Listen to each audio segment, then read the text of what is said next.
5 भारत सरकार के जो मंत्रालय हैं, जितना बजट उनका नहीं, उससे ज्यादा पैसा देश के परिवार, देश के लोग अपने बच्चों की पढ़ाई के लिए देते हैं। जो लोग सत्ता में बैठे हैं उनको अपने गिरबान में झांकना चाहिए कि पिछले 10-12 सालों से हम क्या व्यवस्था बना रहे हैं। पहले तो पेपर लीक हो रहा है, फिर मार्किंग में कोई पारदर्शिता नहीं है, तीसरा जो मेहनत कर जाते हैं एग्जाम देने के बाद दर्जनों ऐसे सवाल हैं जो डिलीट किए जाते हैं। तो क्या सरकार के पास ऐसे लोग नहीं हैं जो एग्जाम सेटर हैं, जो क्वेश्चन बनाते हैं वो ढंग के क्वेश्चन बनाएं? करोड़ों में जो पेपर खरीदे जाते हैं ये कोई छात्र नहीं कर सकता। मध्यम वर्ग का गरीब बच्ची 20-50 करोड़ देके पेपर नहीं खरीद सकता। ये तो बड़े बड़े कोई संस्थाएं, इंस्टीट्यूट्स हैं जिन्होंने मिलकर इस पेपर को खरीदा और फिर लोगों तक पहुंचा। राजस्थान में हमेशा हमारा नाम आता है, क्यों आता है, कौन वो लोग हैं? और 2.5 साल बाद भी सरकार अगर अभी तक उनको नहीं पकड़ पाई तो क्या कारण है?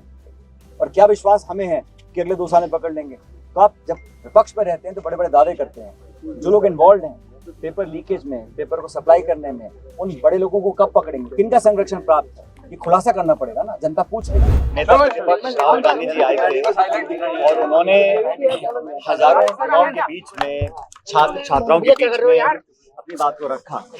और गौर करने वाली बात ये है कि उन्होंने कहीं पर भी राजनीतिक चर्चा नहीं करी, पॉलिटिकल मुद्दा नहीं बनाया, जबकि हम सब जानते हैं कि देश के अंदर लाखों लाख ऐसे बच्चे हैं, ऐसे परिवार हैं जो बहुत प्रभावित रहे नीट पेपर लीक से। 22 लाख बच्चे। और कल जो राहुल गांधी जी ने कहा, जो प्रेजेंटेशन दिया, उसको देखकर स्पष्ट है कि पूरे देश में जो शिक्षा प्रणाली है, जो एजुकेशन सिस्टम है, जो कॉम्पिटिटिव एग्जाम्स का स्ट्रक्चर है, सरकार और निजी संस्थाएं, देशव्यापी जो व्यवस्था बनी हुई है उसके अंदर जो इसका शिकार होते हैं वो मध्यम वर्ग के, ग्रामीण क्षेत्र के और नौजवान वो हमेशा इस चुंगल में फंस जाते हैं।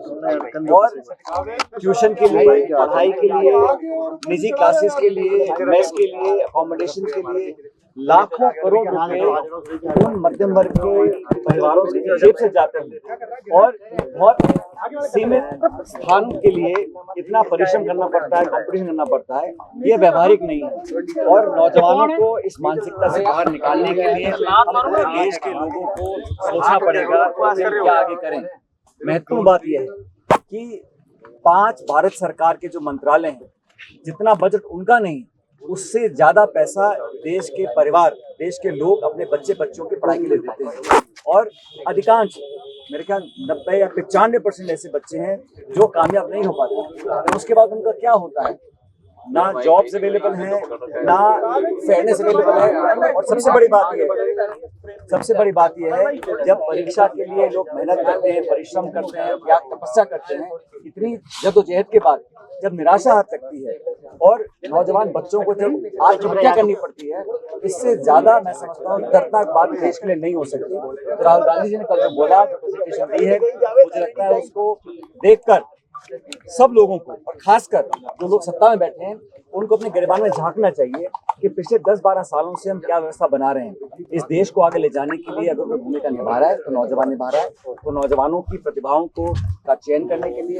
और सबसे बड़ी बात यह है कि जब नौजवान बच्ची मेहनत करता है, अपने सपनों को पूरा करने के लिए काम करता है, उसको विश्वास होना चाहिए कि जिस सिस्टम से, जिस व्यवस्था से मैं गुजर रहा हूँ वो फेयर है, वो पारदर्शी है, उसमें जिम्मेदारी लेने वाले लोग बैठे हैं।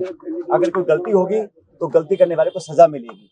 कोई चोरी करेगा, करप्शन करेगा तो उसको उसका खामियाजा भुगतना पड़ेगा। दुर्भाग्यवश अब तक हमने देखा अनगिनत पेपर लीक हुए थे और हाल ही में जो CBSE में ऑनलाइन मार्किंग का मामला शुरू किया उसमें भी हजारों लाखों बच्चे प्रभावित हैं। इस पूरे मामले को देखकर हम लोग जो कार्यकर्ता हैं, जो विपक्ष के लोग हैं, सब लोग चाहते हैं कि देश भर में इस मुद्दे को जनता तक लेकर जाएं और जो सरकारें बैठे लोगों को मजबूर करें कि एजुकेशन सिस्टम को, प्राइवेट कॉलेजेस हैं, संस्थाएं हैं, जो इंस्टीट्यूशन ऐसे हैं जो कोचिंग कराते हैं, उन सब पर कहीं ना कहीं हम लोगों को एक चर्चा करनी पड़ेगी कि रास्ता क्या निकल सकता है। तो जैसे राहुल जी ने कल कहा और कोटा में जो माहौल हमने कल देखा, सब लोग सुनना चाहते हैं कि विकल्प क्या है। आज तक जो व्यवस्था है उससे लोग नाखुश हैं, असंतुष्ट हैं। बेहतर विकल्प ढूंढने के लिए हमको जिम्मेदारी तय करनी पड़ेगी और जो लोग जिम्मेदार हैं पेपर लीक के लिए, बच्चों की आत्महत्याओं के लिए, लोगों के अरमानों पर पानी फेरने के लिए, और लाखों करोड़ जो लोग अपनी जेब से खर्च करते हैं वो बिल्कुल व्यर्थ जा रहा है। उसके लिए जिम्मेदारी किसकी है ये हमको तय करना पड़ेगा। और जैसा भी आप देख, राजस्थान के अंदर भी पहली बार मैं देख रहा हूँ इतनी भारी संख्या में एग्जाम होने के बाद क्वेश्चन डिलीट हो रहे हैं। पहले तो पेपर लीक हो रहा है, फिर मार्किंग में कोई पारदर्शिता नहीं है, तीसरा जो मेहनत कर जाते हैं एग्जाम देने के बाद दर्जनों ऐसे सवाल हैं जो डिलीट किए जाते हैं। तो क्या सरकार के पास ऐसे लोग नहीं हैं जो एग्जाम सेटर हैं, जो क्वेश्चन बनाते हैं वो ढंग के क्वेश्चन बनाएं? तो हर जगह सवाल उठ रहा है। आप सोचिए इस नौजवान पे क्या गुजरती होगी। पहले डर लगता है कि पेपर लीक हो जाएगा, पेपर कैंसिल होगा, फिर आप जो मार्क चेकिंग होती है उसमें भी कोई ट्रांसपेरेंसी नहीं है। आप नया सिस्टम लागू करते हैं, लोग हमेशा इस असमंजस में रहते हैं कि न्याय हो रहा है कि नहीं हो रहा है। तीसरा, जो क्वेश्चन डिलीट हो रहे हैं पेपर होने के बाद, ये मैं समझता हूँ हर चौतरफा मार नौजवानों में पड़ रही है। हम इस प्रदेश और देश के लड़के लड़कियों के साथ खड़े हैं। हम चाहते हैं सिस्टम में बदलाव हो। इसी बात पर जो राहुल गांधी जी ने कल दिया था, मैं उम्मीद करता हूं कि इसको देखकर पूरे समाज को, देश को ये सोचना पड़ेगा कि हम आगे इसी रास्ते पर चलते रहेंगे तो हमारा जो डेमोग्राफिक डिविडेंड है, जो नौजवानों की बड़ी शक्ति देश के पास है, वो जाहिर ना हो जाए, वो गलत रास्ते ना चली जाए। ये हम सबकी जिम्मेदारी बनती है।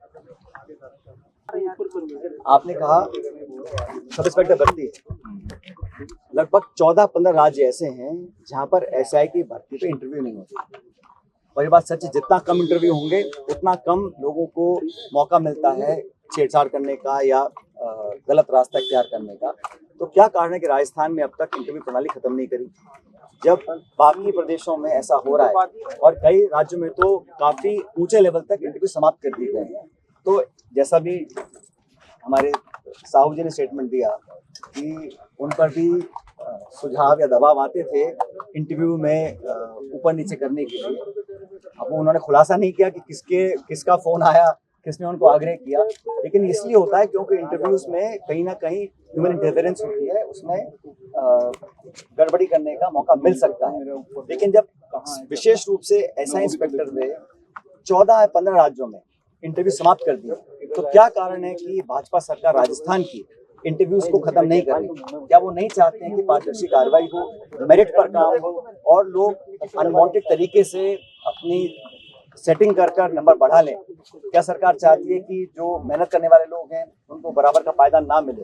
ये बात प्रदेश सरकार को स्पष्ट करनी चाहिए। जैसे मैंने कहा, जब 1.5 दर्जन राज्यों में इंटरव्यू समाप्त कर दिए हैं, सिर्फ मेरिट पे काम होगा तो ये काम होना चाहिए। लेकिन जो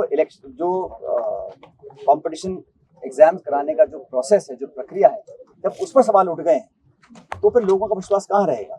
और हमको सोचना पड़ेगा साथ में कि आज जब कोई बच्चा प्रिपेयर करता है एग्जाम देने के लिए, जब उसको भरोसा ना तो पेपर लिखने वाले पर है, ना पेपर कंडक्ट करने वाले पर है, ना पेपर चेक करने वाले पर है, तो उसका विश्वास खत्म हो जाएगा। और जब इकबाल खत्म होता है तो बहुत ज्यादा अस्थिरता समाज में फैल सकती है। नौजवानों को भरोसा दिलाना, उनका विश्वास जीतना हम सबकी जिम्मेदारी है। लेकिन जो सत्ता में बैठे हैं उनको समझना पड़ेगा कि सिर्फ भाषण देने से, प्रचार करने से, इश्तिहार छापने से काम नहीं बनेगा। धरातल पर काम करना पड़ेगा, कठोर कदम उठाने पड़ेंगे। जो लोग जिम्मेदार हैं उनको नैतिकता से अपनी स्वीकार करना पड़ेगा। हमारी जिम्मेदारी थी, जिसने गलती की है सजा मिलनी चाहिए। और वो बड़े मगरमच्छ अब तक कहाँ है? मैं बार बार कहता हूँ, ये पेपर लीक का मसला, ये करोड़ों में जो पेपर खरीदे जाते हैं, ये कोई छात्र नहीं कर सकता।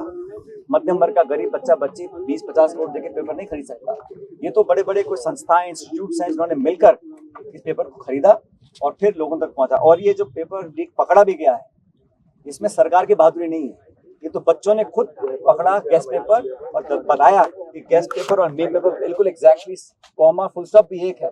तब जाके जब एक्सपोजर हुआ, जब उनको लगा कि हमारी फजीयत होगी, तब जाके इसको पेपर को कैंसिल किया गया। और इतने सारे लोग राजस्थान में पकड़े गए थे, सीकर में पकड़े गए थे, उन पर चार्जशीट क्यों नहीं, FIR क्यों नहीं, उनको छोड़ दिया गया? तो सरकार, राजस्थान सरकार को भी जिम्मेदारी को समझना पड़ेगा। महाराष्ट्र में कई प्रकरण सामने आए, लेकिन राजस्थान में हमेशा हमारा नाम आता है। क्यों आता है? कौन वो लोग हैं? और 2.5 साल बाद भी सरकार अगर अभी तक उनको नहीं पकड़ पाई तो क्या कारण है? और क्या विश्वास हमें है कि अगले 2 साल में पकड़ लेंगे? तो आप जब विपक्ष में रहते हैं तो बड़े बड़े दावे करते हैं। जो लोग इन्वॉल्व हैं पेपर लीकेज में, पेपर को सप्लाई करने में, उन बड़े लोगों को कब पकड़ेंगे? किनका संरक्षण प्राप्त है? ये खुलासा करना पड़ेगा ना। जनता पूछ रही है कि आप अपनी छाती पीट रहे हैं कि हमने बहुत कामयाबी हासिल कर ली है, आपने सिर्फ कैंसिल किया और ये एग्जाम किया, और अब ये टेलीग्राम को बैन कर रहे हैं, अलग अलग ऐप्स को बैन कर रहे हैं। इससे क्या लाभ होगा? जिसको चोरी करनी चोरी करेगा। जब तक सजा का डर नहीं होगा, जब तक दंडित करने का भय उन लोगों के जहन में नहीं घुसेगा जो इस काम को करते हैं, तब तक विश्वास लोगों का काम नहीं होगा। तो सरकार की जिम्मेदारी है, वो सेंट्रल गवर्नमेंट की भी और राज्य सरकार की, कि इस पर बंदिश लगे और आने वाले समय में एक पारदर्शी जवाबदेही प्रणाली का क्रियान्वयन करने की जिम्मेदारी मैं समझता हूँ दोनों सरकारों की।